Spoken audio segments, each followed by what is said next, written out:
Hello दोस्तों, स्वागत है आपका आपके ही चैनल आयु हेल्थ टेक में, जहां मैं देता हूं हेल्थ एंड टेक्नोलॉजी से रिलेटेड टिप्स। तो दोस्तों, आज मैं आपको जिस टॉपिक को स्टार्ट करने जा रहा हूं, उससे पहले मैं आपसे ये कहना चाहता हूं कि प्लीज़ आप आयुर्वेद को अपनाइए और एलोपैथ से दूर रहिए।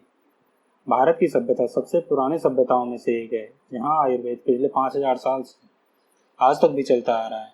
पर अंग्रेजों और विदेशी ताकतों के आगमन के बाद आयुर्वेद को नष्ट ही कर दिया गया था और उन्होंने हमें फोर्स किया कि हम उनकी पद्धति को अपनाएं। जानते हैं क्यों? क्योंकि कभी भारत बहुत अमीर देशों में गिना जाता था। अमेरिका और ब्रिटेन जैसे देशों को यहाँ व्यापार नजर आया और उन्होंने बहुत ही चालाकी से हमसे बिजनेस कर करके हमारे देश को ही नष्ट करके हमारे देश को गरीब बना डाला। एक व्यक्ति जिन्हें एलोपैथ का फादर कहा जाता है, नाम है एंड्रयू कार्नेगी। उन्हें हमारे यहाँ बेटर फाइनेंशियल फ्यूचर दिखा और उन्होंने एलोपैथ को भारत में लेकर आए। नो डाउट कि एलोपैथ से जल्दी ही रिस्पॉन्स मिलता है और छोटे छोटे रोगों पर क्रोनिकल डिजीज में अभी तक एलोपैथ को कोई सफलता हासिल नहीं हो पाई है। ऑलमोस्ट 70% बीमारियों का इलाज एलोपैथ में अभी तक है ही नहीं। पूरी तरह एलोपैथ की जकड़ में आने के बाद आयुर्वेद तो जैसे खत्म ही हो गया था, पर अब एलोपैथ भी खुद आयुर्वेद की शक्तियों को मानने लगा है और उसे नारियल, हल्दी, करेला जैसी नॉर्मल हर्ब्स में भी कैंसर जैसी बड़ी बीमारियों का इलाज मिलने लगा है। ज़रा आप खुद सोचिए, मैं आपको बस एक एग्जाम्पल के तौर पर समझाने की कोशिश करूँगा। मान लीजिए आपको सिर्फ जुकाम ही हुआ है और आपने उसके लिए एलोपैथिक मेडिसिन जैसे डीकोल टोटल जैसी दवाइयों का यूज़ किया है और आप 2 दिन में ही उसके रेगुलर यूज से ठीक भी हो गए। फिर क्या आपने कभी सोचा है कि उसका आपके ऊपर आगे फ्यूचर में क्या इम्पैक्ट पड़ने वाला है? ये दवाइयाँ सिर्फ नर्वस सिस्टम पर अटैक करके उसे डाउन कर देती हैं, जो कि दिमाग तक सारी बॉडी की बातों को पहुंचाता है कि शरीर के किस हिस्से में क्या हो रहा है। उस दवाई ने उस बीमारी को जड़ से खत्म नहीं किया, बल्कि उसने उसे बढ़ने से वहीं रोक दिया। उसका इम्पैक्ट आपको आगे जाके अस्थमा के रूप में मिला, यानी सांस की बीमारी। जुकाम का 6 महीने में होना एक नेचुरल प्रोसेस है जो शरीर से गंदगी को बाहर निकालता है। आपने उसे रोक के खुद के लिए एक बड़ी बीमारी को बुला लिया। जबकि अगर आप उसकी जगह सिर्फ आयुर्वेदिक दवाई जैसे गर्म दूध के साथ हल्दी को लेना और गर्म पानी की भाप लेना या काढ़ा पीना इसका उपयोग करते, तो आपकी बीमारी को वो जड़ से ख़त्म कर देती और रही सही बीमारियों को भी बाहर निकाल देती। तो दोस्तों, मैं आपको खुद ही चुनने के लिए कहता हूँ कि आप आयुर्वेद की तरफ झुकना चाहते हैं या एलोपैथ की तरफ।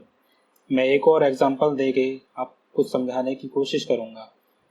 भारत की महिलाएं कभी भी क्रीम पाउडर यूज़ नहीं करती थी, तब भी इतनी सुंदर होती थी। क्यों भारत के ही लोगों की उम्र 100 साल से ऊपर होती थी, जब तक कोई एलोपैथ दवाई बनी भी नहीं थी? क्योंकि ये लोग प्राकृतिक जड़ी बूटियां ही खाते थे और क्योंकि इसीलिए वो बीमार कभी पड़ते ही नहीं थे। कुछ देशों ने भारत में आकर ये प्रचार किया कि उनके बनाई क्रीम से यहाँ के लोग और भी गोरे हो जाएंगे।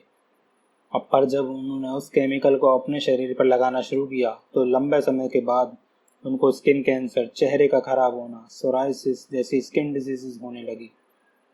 और ये नई बीमारियां आज भी रोज नई तरीके से जन्म ले रही हैं, कभी सोराइसिस के रूप में, कभी ल्यूकोडर्मा के रूप में। ये कभी भारत में थी ही नहीं। ये सिर्फ एक व्यापार का तरीका था जिससे पहले लोगों को लुभाओ, फिर बीमारी पैदा करो, फिर उसका इलाज बनाओ। पर अफसोस, बीमारी तो पैदा कर ली, पर उसका इलाज ढूंढने में वो आज भी नाकामयाब है। अब खुद ही आप आयुर्वेद की तरफ बढ़ने लगे हैं। समझाने को अभी भी बहुत कुछ है, पर जो खुद ही समझ जाए उनके लिए इशारा ही काफ़ी है। अपने अमूल्य जीवन को बचाइए और अपनी आयुर्वेद पद्धति को अपनाइए। अपने भारत के ऋषि मुनि कभी गलत हो ही नहीं सकते। मनुष्य ने खुद ही अपने नाश की चीज़ों को तैयार किया है। समय रहते इनसे निकल जाना ही बुद्धिमानी है। तो दोस्तों, अगर आपको मेरा चैनल अच्छा लगा हो तो कृपया प्लीज़ सब्सक्राइब कीजिए और मेरे इस वीडियो पे अपनी राय दीजिए। जो लोग पहले से ही सब्सक्राइब हैं पर मेरे वीडियोस का अपडेट उन्हें नहीं मिल पा रहा है, तो कृपया वो सब्सक्राइब के साइड वाले बेल आइकन को दबाइए, ताकि आप मेरे वीडियोस की अपडेट ठीक उसी समय पा सकें जब मैं उन्हें अपलोड करता हूँ। धन्यवाद।